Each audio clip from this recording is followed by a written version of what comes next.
Recording by Appan Mithla Recording Studio.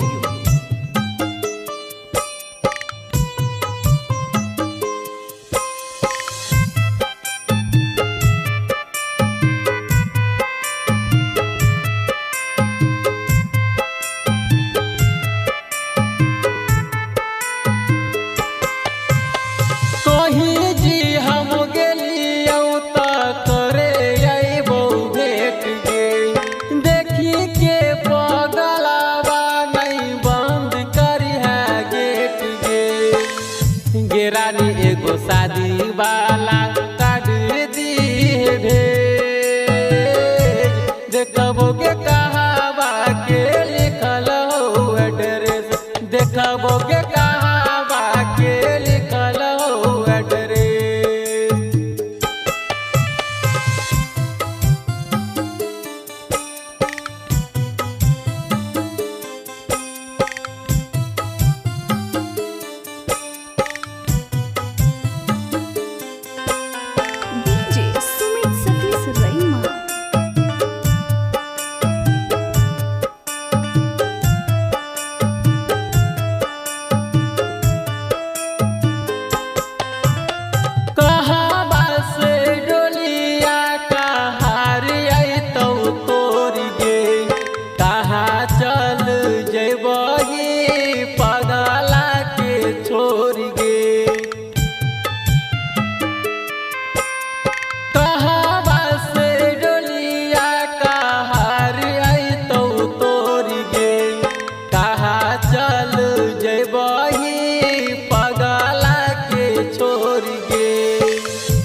कवन नगरिया गे बोले कवना देश देखबोगे कहवा के लिखल हो एड्रेस देखबोगे कहवा के लिखल हो एड्रेस।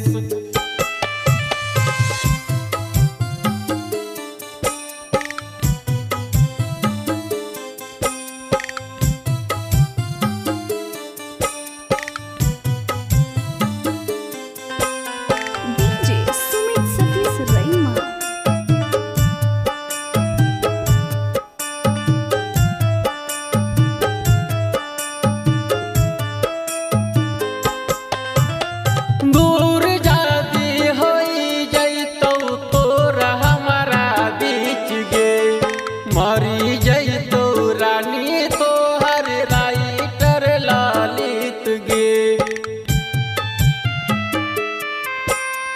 दूर जाती होई जैतो तोरा हमारा बीच गे मरी जैतो रानी तो हर रामचंद्र गीत गे गे दे दिल दिलाबा में दुखाबा कले